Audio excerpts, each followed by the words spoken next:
my view of Friday's so-called mini-budget is that it was a failure of presentation, not policy. What's your view?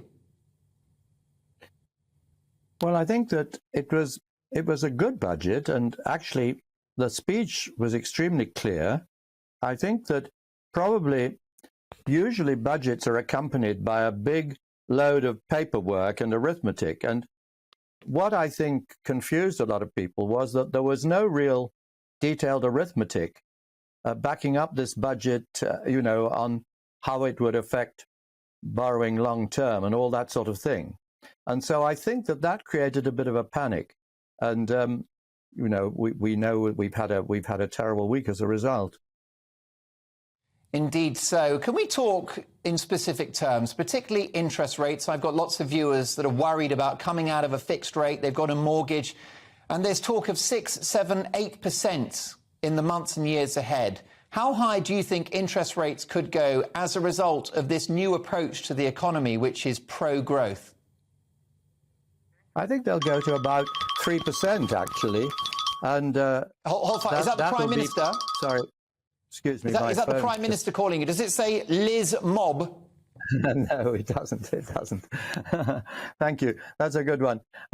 No, I think 3% is about the peak. You see, it's been quite interesting to see how all the volatility has had one good effect. It's kind of forced the bank to come up and say it's going to raise rates more boldly. And it's been very slow off the mark in raising rates. And I think that was one of the elements in the situation that worried people, that the bank wasn't really doing enough to raise rates and combat inflation. And that's now been put to rest, I think, by this week's events, because it's what happened is that the great flap sent people's expectations of interest rates climbing, because they thought there'd have to be some sort of emergency response.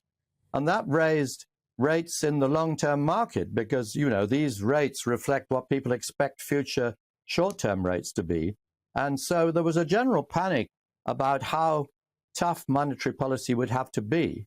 And that, of course, has actually created a very tight monetary situation, because when these long-term rates go up, mortgages, as we've seen, go up too. And that, of course, hits the housing market very hard. So we've already got very tight money. And so this actually has strengthened the bank's hand, because it's already got very tight money, and now it can take its time to actually raise interest rates. And as you know, they bought some government bonds this week to kind of calm the markets. And they weren't just helping the pension funds. Of course, that was an important element in the whole thing. But they were also signaling that they think those rates aren't going to happen. They're too high. And that's what I think, too. I think that rates that high would kill the economy, actually. I mean, and already, if we look at what's going on, monetary policy is already very tight. Money supply is hardly growing. And the housing market's obviously been very much quietened down and dampened by the rising gilt rates that we've seen, the rise in bond rates. So I think that puts the bank in a situation where they're saying we won't have to raise rates this high. And also, we'll take our time about raising rates as we go.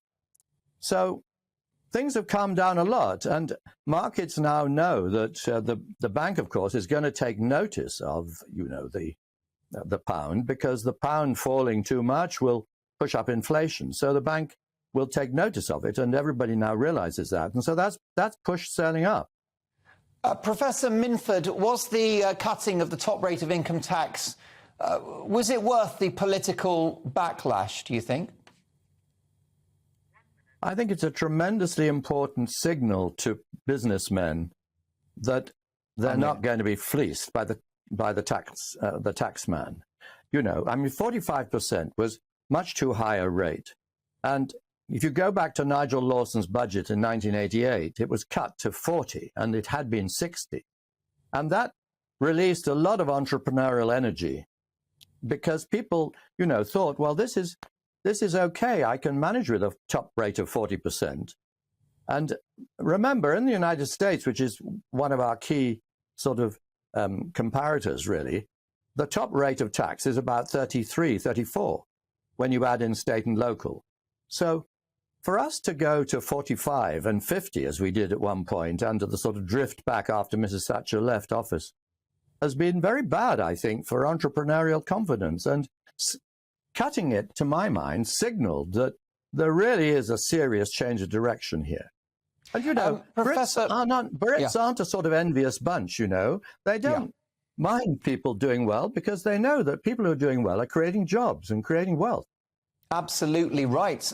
Professor, the clock's against us, but can I ask you whether there's anything about Friday's mini budget that you would have changed? Because the markets hated it. So did they just overreact? You know, is it just with the power of 2020, hindsight and all of that, would you have changed that mini budget at all?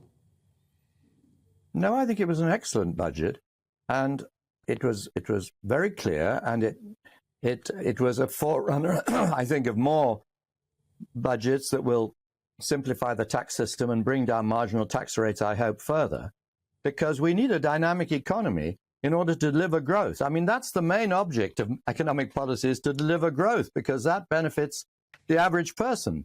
And then we can distribute it, you know, through we pay benefits to people who are on low incomes, and we spend a lot of money on public services that benefit all sorts of different groups.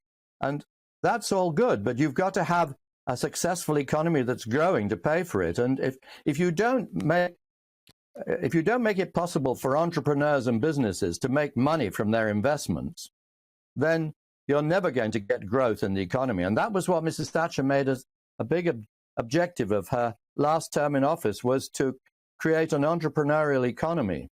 And that, I think, is what Liz Truss and Kwasi Kwarteng are now promising to do with their new approach to policy. And I really welcome it.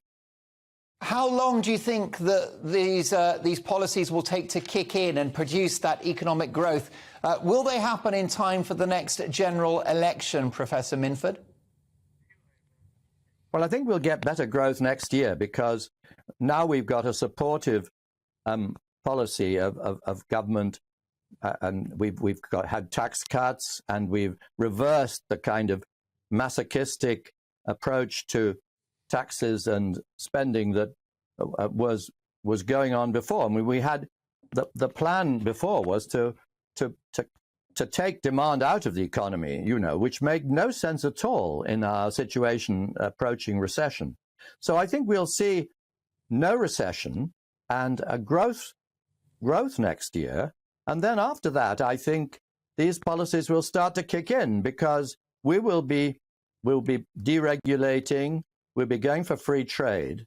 And this will make us a very attractive place to do business, I think. And that will start to kick in, I think, quite rapidly and strongly after next year.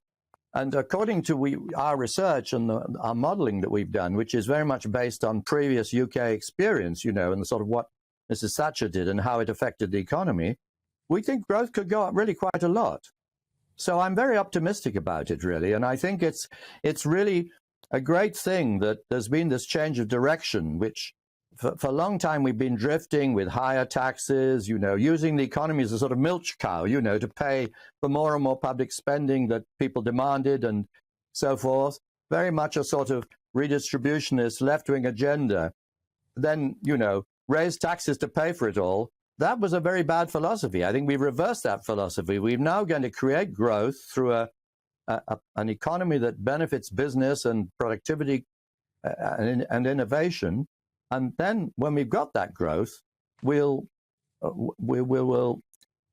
spend it on the things that it needs to be spent on, and cut our coat according to our cloth. I mean, that's the right way to do things, in my opinion. And that's, I think, what Liz Truss and Kwasi Kwarteng have now promised to do, and I really welcome it.